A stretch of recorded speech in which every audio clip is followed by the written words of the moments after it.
Today we will study class 10th chapter 6 chapters name live processes।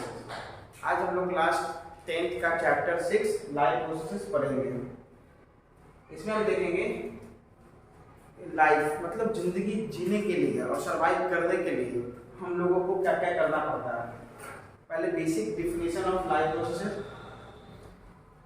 Basic function perform by any living organism for their survival और maintenance their body. देखो life process को ऐसे define करते हैं कि कोई भी अगर व्यक्ति है वो कैसे उसका लाइफ जो है सर्वाइव करेगा इस धरती पे, उसी के बारे में पढ़ेंगे। उसका बेसिक ऐसा कौन सा परफॉर्म करना पड़ता है बेसिक टास्क जिसके थ्रू वो उसका life day by day alive रहता है। तो देखिए इसमें सबसे पहला बेसिक है न्यूट्रिशन, उसके बाद रेस्पिरेशन, उसके बाद ट्रांसपिरेशन एंड एक्सक्रिएशन। ये 4 प्रोसेस है जिसके थ्रू ह्यूमन बीइंग अपना सर्वाइव करते हैं डेली लाइफ। न्यूट्रिशन में क्या होता है, प्रोसेस है जिसमें कोई फूड जो है टेकिंग आउट इन किया जाता है, उसे कहते हैं न्यूट्रिशन। रेस्पिरेशन प्रोसेस है जिसमें हम लोग रिस्पायर करता है, फूड पार्टिकल ब्रेक डाउन होता है और एनर्जी फॉर्म होता है। ट्रांसपोर्टेशन है कि जब जो एनर्जी प्रोड्यूस हो जाता है एनर्जी, उसके बाद वो पूरा ब्लड के थ्रू पूरा बॉडी पार्ट्स में क्या होता है ट्रांसपोर्टेशन होता है। एक्सक्रिएशन क्या होता है, एक्सक्रिएशन में होता है कि जो रिमूवल ऑफ वेस्ट मटेरियल। अगर देखो जितना चीज हम लोग फूड खाए एज ए फूड, ये जरूरी नहीं है कि सारे चीज हमारे बॉडी के लिए बेनिफिशियल है और सारे यूजफुल है, ऐसा नहीं। कुछ जो होता है वो रिमूव होता है एज अ वेस्ट प्रोडक्ट, उस प्रोसेस को क्या बोलते हैं एक्सक्रिएशन बोलते हैं। ये हो गया, ये सब टॉपिक जो है हम पढ़ेंगे, लेकिन आज सबसे पहले हम पढ़ेंगे बेसिक फंक्शन जो परफॉर्म करता है उसका सबसे पहला बेसिक फंक्शन क्या है, मोड ऑफ न्यूट्रिशन। न्यूट्रिशन के बारे में पढ़ते हैं कि किस तरह से फूड हम लोग लेते हैं। इसका मोड ऑफ न्यूट्रिशन जो होता है 2 है न्यूट्रिशन का mode, autotrophics mode of nutrition and heterotrophics mode of nutrition. 2 इसका मोड है। उसमें हम आज फर्स्ट देखेंगे ऑटोट्रॉफिक मोड्स ऑफ न्यूट्रिशन। तो ऑटोट्रॉफ्स किसे बोलते हैं? Autotrophs the plants or in plants which is make their own food is called autotroph in presence of sunlight, air, water। देखो ऑटोट्रॉफ्स उसे बोलते हैं जो पौधा क्या जनरली पौधा ही है, जो पेड़ ही है जो खाना प्रिपरेशन करता है। एनिमल तो हम लोग जो है वो प्रिपरेशन तो करते नहीं है खाना, हम लोग तो सिर्फ क्या करते हैं फूड करते हैं, सिर्फ पकाते हैं, खाना को बनाते नहीं। तो प्लांट जो खाना खुद से प्रिपरेशन करता है उसी को कहते हैं ऑटोट्रॉफ्स। ऑटोट्रॉफ्स में जैसे हो जाता है फोटोसिंथेसिस, पढ़ेंगे हम उसमें कि फोटोसिंथेसिस क्या होता है। तो फोटोसिंथेसिस क्या है, the process in which plant make their own food in presence of sunlight, carbon dioxide, water etcetera. Photosynthesis करते हैं प्रकाश संचालन, किसके प्रेजेंस में होता है, उसमें प्रकाश संचालन में ये होता है कि सनलाइट, कार्बन डाइऑक्साइड, वाटर, ये सब के प्रेजेंस में पौधा जो है और पेड़ जो है वो खाना अपना प्रिपरेशन करता है, बनाता है, उसी को बोलते हैं फोटोसिंथेसिस। तो देखिए जब फोटोसिंथेसिस होता है तो उसका रॉ मटेरियल में क्या आ जाता है, रॉ मटेरियल ऑफ फोटोसिंथेसिस होता है कार्बन डाइऑक्साइड एंड वाटर। ये रॉ मटेरियल ये बहुत इंपॉर्टेंट है। और ये carbon dioxide site of photosynthesis का हो जाएगा क्लोरोप्लास्ट साइट। ऐसा कहां पे है जो खाना प्रिपरेशन होता है, उसका मेन फंक्शन कौन सा ऐसा साइट है जहां खाना प्रिपरेशन होता है, तो होता है लिप्स में। कहां पे, लिप्स में होते हैं क्लोरोप्लास्ट। अब क्लोरोप्लास्ट के अंदर क्या होता है क्लोरोफिल का फंक्शन क्या है, लिप्स में होते हैं क्लोरोप्लास्ट कंटेन करता है क्लोरोफिल। अब क्लोरोफिल का फंक्शन क्या होता है, वो सिंपली उसका फंक्शन होता है ऑब्जॉर्प्शन ऑफ सनलाइट। क्लोरोफिल का फंक्शन होता है कि वो सनलाइट जो है उसको क्या करे, ऑब्जॉर्ब करे। और जब सनलाइट को ऑब्जॉर्ब करेगा तभी क्या फोटोसिंथेसिस का प्रक्रिया स्टार्ट होगा।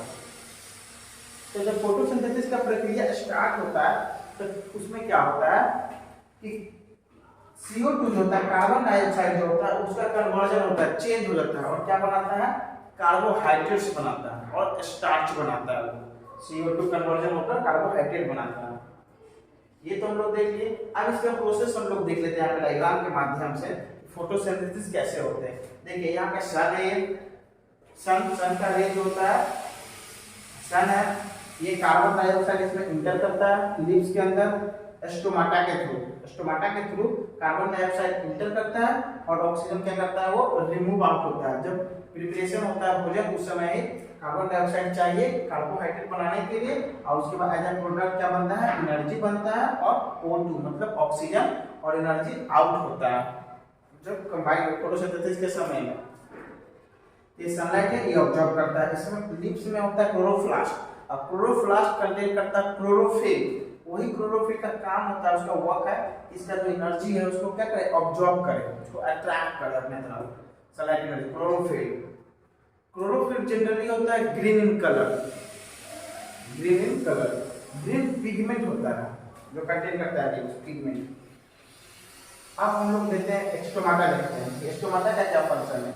जैसे हम लोग सांस लेते हैं और छोड़ते हैं किसे, नोज से, उसी तरह से प्लांट्स और ट्री जो होता है वो अपना गैसेस को जो एक्सचेंज करता है, सांस लेता है और छोड़ता है किसके थ्रू, स्टोमाटा के थ्रू अपना सांस को एक्सचेंज करता है। और ज्यादा मात्रा में और एक्सेस अमाउंट में जब वाटर भी हो जाता है प्लांट के पास और ट्री के साथ ड्यूरिंग फोटोसिंथेसिस के समय में, तो वो स्टोमाटा के थ्रू ही रिलीज कर देता है। जो स्टोमाटा के थ्रू जो वाटर, एक्सेस वाटर होता है उसको जो रिमूव करता है, तो उस कौन सा प्रोसेस से करता है रिमूव, ट्रांसपीरेशन प्रोसेस से उसको रिमूव आउट कर देता है सरफेस ऑफ वाटर। देखिए स्टोमाटा क्या होता है, स्टोमाटा जो है वो लिप्स के अंदर और सरफेस ऑफ लिप्स पे एक छोटा छिद्र होता है, छोटा होल होता है। वो माइक्रोस्कोप लगाने पे आपको दिखेगा छोटा छिद्र, उसी से गैस आती है और जाती है, और ट्रांसपीरेशन का प्रोसेस भी उसी छिद्र से होता है। तो एक्सेस अमाउंट में वाटर होता है वो रिमूव आउट होता है। तो बस इस वीडियो में हम लोगों को इतना ही पढ़ना था, दैट्स ऑल।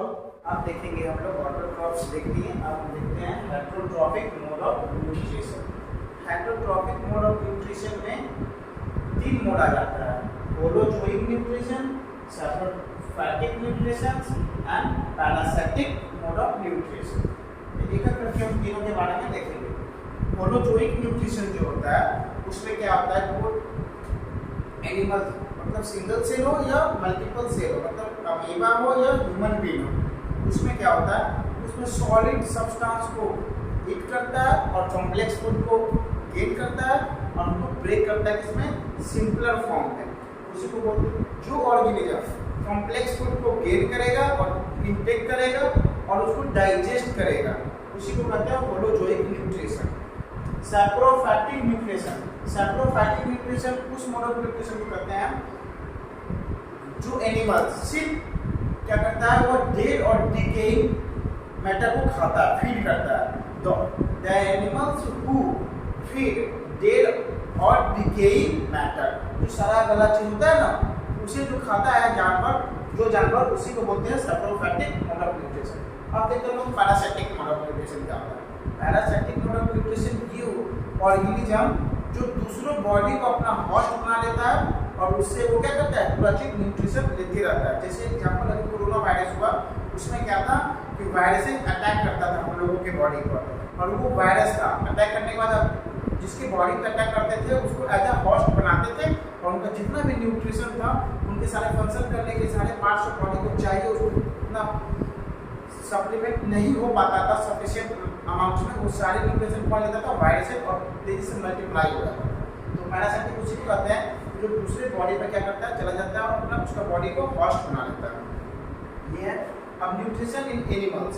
जो एनिमल्स में जो न्यूट्रिशन होता है उसमें कौन कौन सा प्रोसेस होता है, कैसे न्यूट्रिशन जो होता है वो होता है। इंजेशन का मतलब the process of intaking of food. कोई भी एनिमल्स अगर जिस प्रक्रिया से टेक करते हैं, कोई भी फूड भोजन को ग्रहण करते हैं, उसी को कहते हैं इंजेशन। सेकंड क्या है, इंजेशन के बाद जब हम खाना खा लेते हैं उसके बाद क्या होता है, डाइजेशन होता है। सेकंड स्टेप क्या है, डाइजेशन मीन कोई भी चीज को जो पचाता है उसे हिंदी कहते हैं पाचक शक्ति, डाइजेशन। और डाइजेशन का मतलब क्या होता है, break down of food particle. जो कॉम्प्लेक्स फूड पार्टिकल्स को टेक ये इनटेक उसी को जो ब्रेक डाउन करता है छोटे छोटे सिंपल फॉर्म में, उसी को डाइजेशन करते हैं। पाचक को बोलते हैं जो पचाता है और ब्रेक डाउन करता है सिंपल फॉर्म में, वो भी डाइजेशन। डाइजेशन के बाद क्या होगा, फिर ऑब्जॉर्प्शन, ब्लड में जाएगा। जो पार्टिकल डाइजेस्ट हो जाता है वो ब्लड में जाएगा। क्यों जाएगा भाई ब्लड में, क्योंकि हम लोग खाएं सॉलिड मटेरियल, लेकिन वो डाइजेस्ट होने के बाद क्या होता है, सेमी लिक्विड होता है, मतलब सब लोग तो लिक्विड की तरह हो जाता है। तो वो लिक्विड की तरह होता है तो ब्लड में घुल जाता है और ब्लड के थ्रू सारे बॉडी पार्ट्स में जाते हैं, और जो जो बॉडी को रिक्वायर्ड होते हैं फूड्स को, एनर्जी को, वो एनर्जी एसिमिलेट करता है, वो ले लेता है सेल। और उसके बाद जब सेल लेता है तो वहाँ पे रेस्पिरेशन होता है। रेस्पिरेशन में क्या होता है, एज वेस्ट प्रोडक्ट निकलता है, उसको इजेशन के थ्रू, एनएस के थ्रू, इजेशन प्रोसेस के थ्रू बाहर निकल जाता है वेस्ट मटेरियल। ये हो गया कैसे कैसे एनिमल्स में। सबसे पहले क्या था प्रोसेस, हम लोग खाना खाते हैं, फिर खाना पचता है, फिर ब्लड में एब्जॉर्प्शन होता है, मिलता है, फिर जो जो सेल को चाहिए वो एसिमिलेट करता है, सेल लेता है, और सेल जब लेता है रेस्पिरेशन के समय, तो जाहिर सी बात है प्रोडक्ट कोई भी चीज़ करो तो वहाँ पे वेस्ट प्रोडक्ट, वेस्ट मटेरियल निकलता ही है। यहाँ पे क्या है, वेस्ट मटेरियल निकलता है हमारे बॉडी में, वो इजेशन के थ्रू बाहर निकलता है। समझे, तब ये था। अब हम लोग देखेंगे न्यूट्रिशन इन अमीबा। देखो अमीबा तो सिंगल सेल ऑर्गेनिज्म है, लेकिन वो जो जानते हो वो जो है ये holozoic nutrition mode of nutrition में आता है। ये भी जो है कॉम्प्लेक्स फूड को गेन करता है और उसको क्या करता है, ब्रेक डाउन करता है एज अ डाइजेशन, फिर एनर्जी रिलीज कराता है। और उसके बाद mode nutrition in human being, उसके बाद क्या है, ह्यूमन बीइंग न्यूट्रिशन हम लोग जो है वो भी किसमें आता है, होलोजोइक न्यूट्रिशन में आते हैं। हम लोग इस कॉम्प्लेक्स फूड को गेन करते हैं, उसको ब्रेक डाउन करते हैं, फिर अब्जॉर्प्शन होता है, फिर एसिमिलेट होता है, फिर इजेशन होता है। That's all. तो हम जो है नेक्स्ट वीडियो में देखेंगे न्यूट्रिशन इन ह्यूमन बीइंग।